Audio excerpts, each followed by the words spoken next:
আজ আমি বানাবো ভোগের খিচুড়ি। যে কোনো পূজার্চনীয় অনুষ্ঠানে নিরামিষ খিচুড়িটা ভীষণই গ্রহণযোগ্য। একটি স্পেশাল মশলার সাহায্যে আমি খিচুড়ি বানাবো।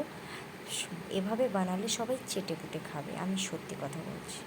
আমি প্রথমে হাঁড়িতে জল গরম করতে দিয়ে দিয়েছি, আর এদিকে মুগ ডালটা ভেজে নিয়েছি ভালো করে, দিয়ে ধুয়ে নিচ্ছি। আর খিচুড়ির সঙ্গে আমি আলু আর সয়াবিন দেবো, তাই ওগুলোকে আগে থেকে ভেজে নিয়েছি। আর এখানে আমি 2 কাপ চাল ভিজিয়ে রেখেছি, আর 1 কাপ মুগ ডাল তাই নিয়েছি। আর খিচুড়ির সঙ্গে একটু ভাজাভুজি না হলে চলে না, তাই বেগুন ভাজা আলু ভাজা করে নিয়েছি। এবারে জলটা যখন ফুটে এসছে, তখন তার মধ্যে হলুদ আর মুগ ডাল দিয়ে দিয়েছি। তারপর ঢাকা দিয়ে দিয়েছি যতক্ষণ না মুগ ডালটা সেদ্ধ হয়ে আসছে। কারণ এখনই যদি চাল দিয়ে দিই, মুগ ডালটা ভালো করে সেদ্ধ হবে না, দানা দানা থেকে যাবে। তাই হালকা সেদ্ধ হয়ে এলে তখন আমরা চালটা মেশাবো। আর এদিকে একটা আমি মশলার পেস্ট তৈরি করছি, যেখানে নিয়েছি আদা, কাঁচা লঙ্কা, শুকনো লঙ্কা, একটা টমেটো, আর 2 চামচ জিরে, আর স্পেশাল মশলার যেটা আসল বৈশিষ্ট্য হলো 2.5 চামচ জোয়ান।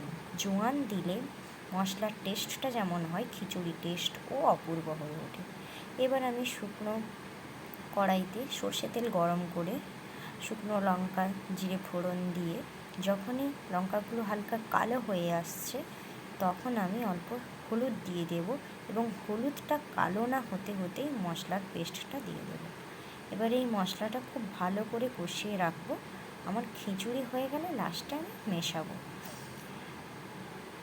এবার বলে রাখি, যখনই ডালটা প্রায় সেদ্ধ হয়ে আসবে, হাতে দেখবো ভেঙে যাচ্ছে, তখন আমি চালটা মিশিয়ে দেব, আর সঙ্গে ভেজে রেখেছিলাম যে আলু সয়াবিন, সেটাও মিশিয়ে দেব।